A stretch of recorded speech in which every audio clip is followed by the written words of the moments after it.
You are listening to Cool FM. Live from Cool Studios. This is Cool News at 6.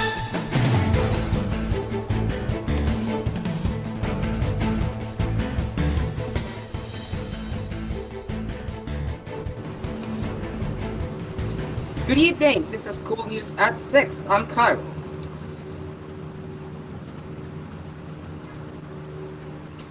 A high school principal in Quezon City was arrested for allegedly committing lascivious acts to 4th grade 10 students, said the Department of Education DepEd on Friday. According to the DepEd National Capital Region Schools Division Office, Pugat Lawen High School Principal Bonifacio Kalulitan Jr. was arrested by the police on September 29 and is still currently detained at the Quezon City Police District Station 15 in Barangay Project 6, Quezon City.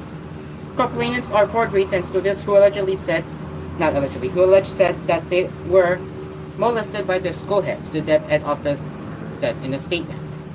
Kalulitan faces charges under Section 5B of Republic Act number 7610, amended by Republic Act number 11648 for acts of lasciviousness. Meanwhile, the DepEd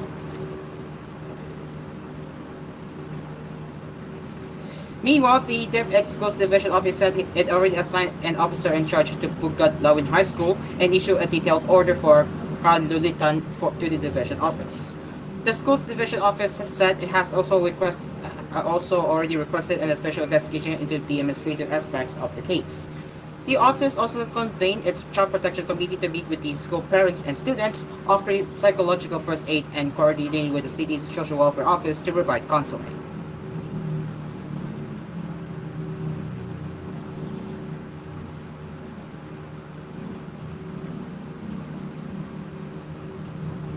President Ferdinand Marcos Jr. has pointed out siltation problem in the rivers of Ilocos Norte as the reason for extensive flooding in his province. Siltation refers to the accumulation of sediment particles that are transported by water and deposited in riverbeds, reservoirs, and other water bodies. On Friday, the President and other government officials conducted an aerial survey in the province to determine the extent of damage caused by Typhoon Julian. The biggest conclusion I can arrive at after flying around is the siltation. Every town,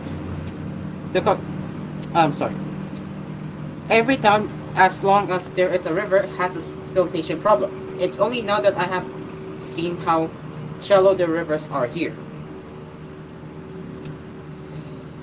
he said in a situation briefing after the aerial survey. It will take us a long time to fix that problem. Anyway, I will look for someone who could help us. I will talk to some of the big companies that specialize in doing this. Maybe we will have to import equipment from China, Taiwan, whatever, the president added. The local government of Ilocos Norte received 100 million pesos from the office of the president as assistance for the typhoon victims.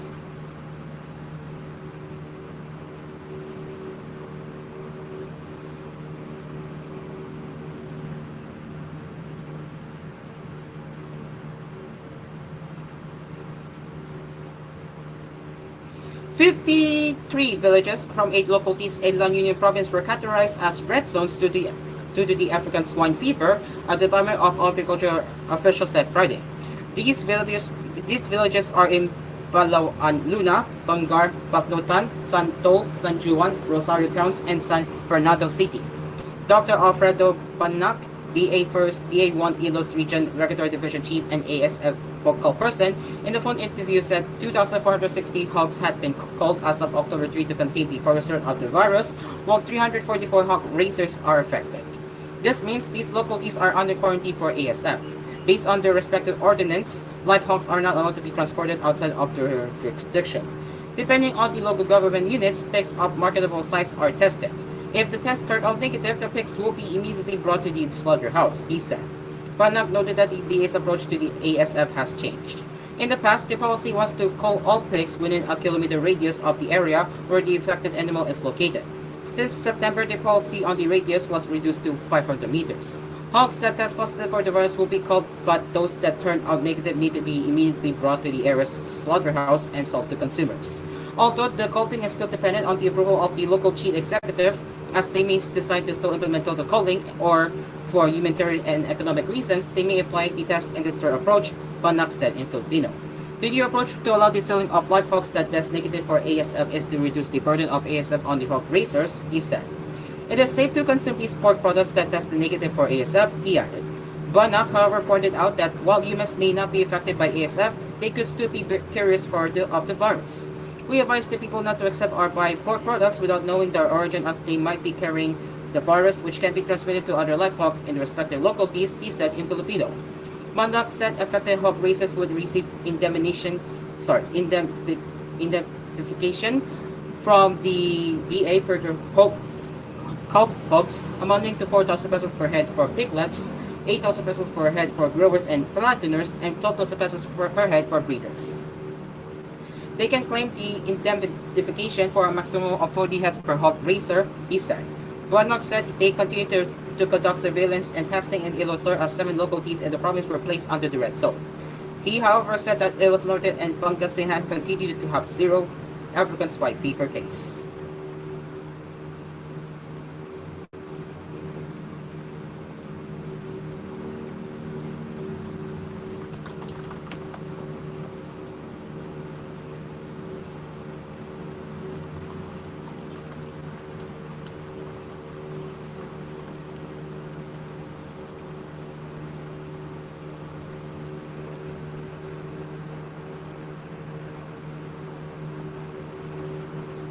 Several roads in Quezon City and Caloocan will be partially closed for reblocking and repair from October 4 to 7, said the Metropolitan Manila Development Authority, MMDA, on Friday. According to the MMDA, in an advisory, the Department of Public Works and Highways will conduct the repairs starting 11 p.m. October 4 to 5 a.m. October 7. MMDA said the following roads will be affected. Here are the following. So EDSA southbound for EDSA southbound, it's from Fernando Poe Jr. or FPJ Avenue to Lanutan, second lane from the center. After West Avenue to after MRT North Avenue Station, fourth lane from center. For EDSA northbound from Misamis Street to Corregidor Street, fifth lane from center. And from Quezon Avenue to Phil M. Footbridge, second lane from sidewalk. And for the EDSA southbound from Bansalangin to West Avenue, fourth lane from center. Cloverleaf EDSA to A. Bonifacio, second lane from center. Cloverleaf A. Bonifacio to EDSA, first lane. For the Commonwealth southbound from Don Jose to Okidao, first lane from center. For Commonwealth Avenue from Road 2 Street to Zuzu Arequid Street. For San Miguel eastbound between Bisik ng Kabataan to Mabini Street, first lane from sidewalk. MMDA advised motorists to take alternate routes to avoid delays, noting that the roads will be fully passable by 5 a.m. on Monday, October 7.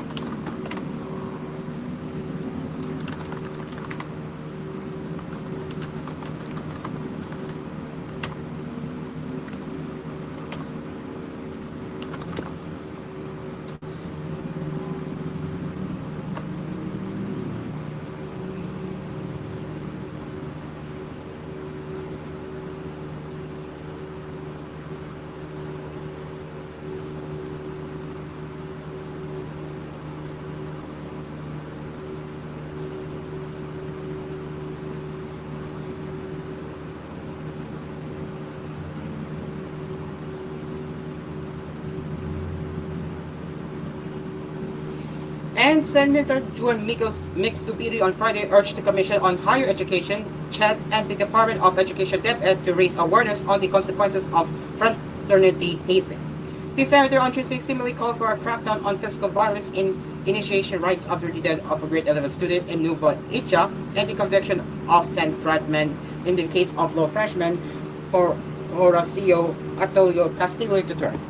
A co-author of the 2018 anti-hazing law, Zubiri said in a statement, "We should look at the implementing rules and regulations. Get the Department of the Interior and local government involved. Get the chat involved. Get the DepEd involved. The 2018 Act expanded the 1995 law to ban all forms of hazing in fraternities, sororities, and organizations in school, including citizens military training and citizens army training. 15 hazing-related deaths have been recorded in the country since the new law's passage. It is now 6:10 in the evening, and we will get into more news headlines, including international headlines and the showbiz news. So stick around. Cool News at 6 will return after these messages.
Welcome back to Cool News at 6. Let's continue with the headlines. The Philippines is seen to continue importing more meat products this year due to supply challenges caused by the African swine fever, the Bureau of Animal Industry said. In its latest report, the BAI said the volume of imported meat inched up by 7.8% to 757.3 million kilograms in the first 7 months of this year from 702.24 million kilograms in the same period a year ago. The increase is due to the anticipated low supply due to ASF. Expect higher imports in 2024 versus last year, Agriculture Assistant Secretary Arnold De Mesa said in a message quoting the BAI. On a monthly basis, the BAI noted that the country imported 109.55 million kilograms of meat in July alone, down by 1.2%. The volume of imported meat brought into the archipelago has been on the downtrend from May to July following conservative increases in previous months. Pork continues to take a lion's share in meat imports, holding a share of 49.2% or 372.94 million kilograms of the total. The volume represented an increment of 7.5%, the majority of which were pork cuts and offals. Chicken came next with 255.38 million kilograms, equivalent to 33.7%, increasing by 2.4% from last year. Importers mostly source mechanically deboned meat or mechanically separated chicken. Among the meat varieties, beef posted the largest increment at 30.85%, ending at 101.69 million kilograms. It accounted for 13.4% of the total, mostly beef cuts. Other meat products sourced from abroad were buffalo, 25.9 million kilograms, with 25.9 million kilograms, turkey with 897,369 kilograms, lamb with 401,065 kilograms, and duck with 96,271 kilograms. Under the Executive Order Number 62 signed by President Ferdinand Marcos Jr. in June, thrift rate on swine, fresh, chilled, or frozen meat is kept at 50% for those within the minimum access volume or the thrift quota and 25% for out-quota shipment. For mechanically deboned or separated meat, the duty is 5%. The Philippines is grappling with a new wave of ASF infections, with the BAI tally showing there are active cases in 14 regions, 13 provinces, and 120 municipalities as of October 2. Since recording the first outbreak in 2019, the BAI said the African swine fever has affected 70 regions and 76 provinces nationwide. To prevent the spread of this animal disease, the Department of Agriculture initiated the government-controlled vaccination in Lopo, Batangas, the ground zero for the ASF resurgence in August using ASF vaccines from AVAC Vietnam. The DA was targeting to complete the procurement of 600,000 doses of African swine fever vaccines by end December.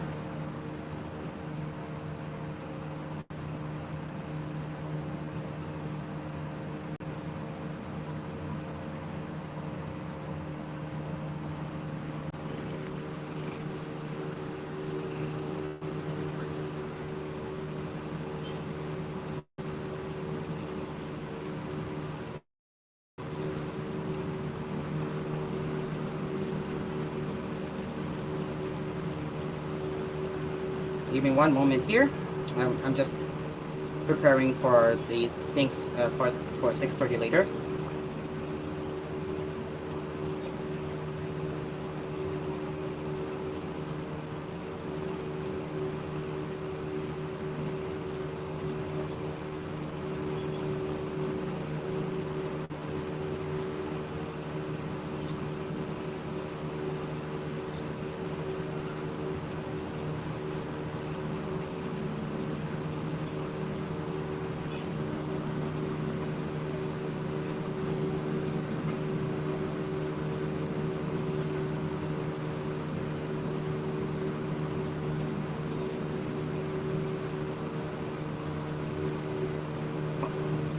The Negros Electric and Power Corporation is seeking the Energy Regulatory Commission's ERC green light to begin its operations after President Ferdinand Marcos Jr. approved its 25-year franchise in July.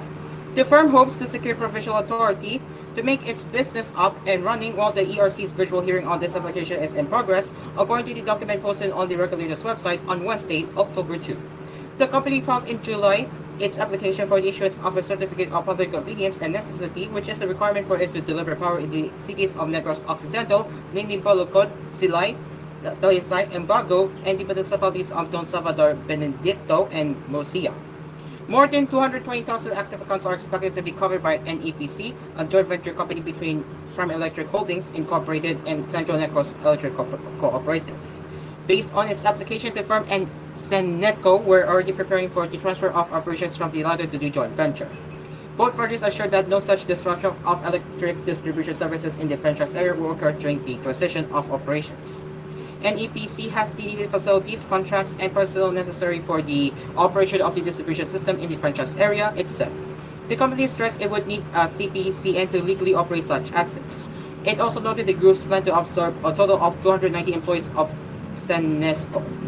This will ensure continuity of operations and a smooth transition, as these are the same personnel who operated the distribution system under Senetco and will be the same personnel who operate such system under NEPC, it said.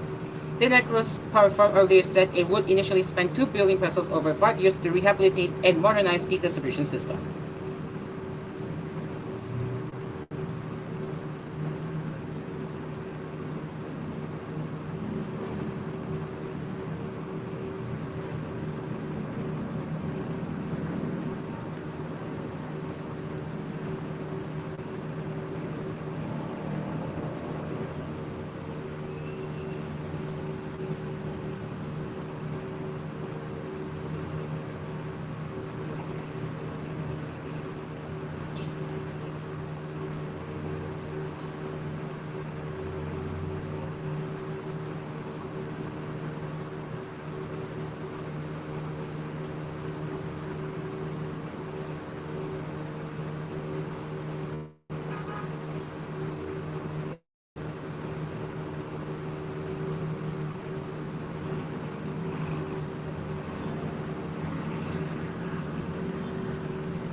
All right. Okay, so now let's get into and finally, the Philippine Air Force and the Japan Air Self Defense Force kicked off the Doshin Bayanihan 2024 exercises focused on humanitarian assistance and disaster response (HADR) in Cebu, in line with the two nations' joint efforts to enhance disaster response capabilities. In a statement Friday, PAF spokesperson Colonel Concilo Castillo said the bilateral training exercise formally opened at the Brigadier General Benito and BUN Air Base, Lapu-Lapu City, Cebu on Thursday and will run until Sunday. The training will encompass various HADR operations, including simulated airdrop flight training, load offload operations, aeromedical evacuation exercises, and subject matter expert exchanges. Meanwhile, Exercise Director Color Reynaldo Jose Montoya encouraged PAF and just GASDF participants to seize this opportunity to exercise valuable knowledge, skills, and cultural insights. He also emphasized that these challenge exchanges will significantly enhance the capabilities and camaraderie between both air forces. Before the ceremony, the JASDF delegation, led by LD Colonel Shotaro Arai of the 1st Tactical Airlift Wing, rendered their courtesy call to Air Mobility Command Head Major General Joannis Leonardi Limanano. This joint training initiative aims to strengthen the operational capabilities of the PAF and JASDF units in HADR while fostering deeper cooperation and reinforcing the strong relationship between the Philippines and Japan.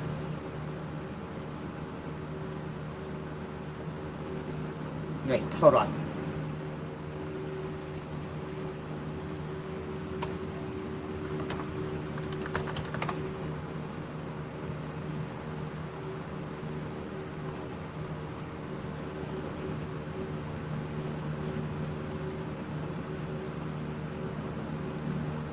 And finally, in showbiz news, Lil Baby star Halle Berry and her partner rapper Dwayne DDG Granberry Jr. have decided to go their separate ways almost a year after welcoming their first child. Granberry announced their separation on his personal Instagram account on Friday, October 4th, saying the decision to split up was not easy but the best option for both of them. The rapper affirmed that their love for each other remains as they investigate co-parenting their son, Halo. This is their statement here.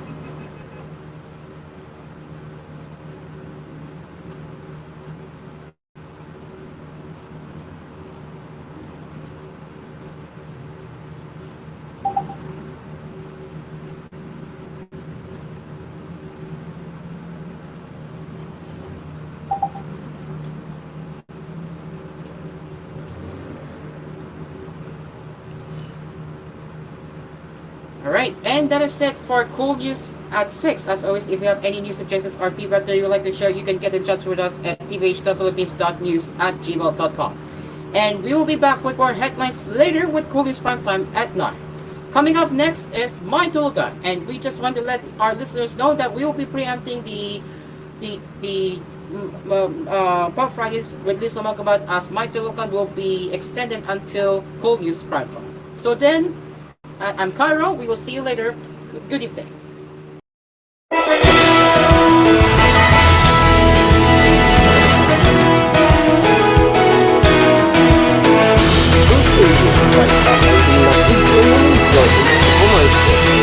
Pinadakan na ba? Ano pa ba pa?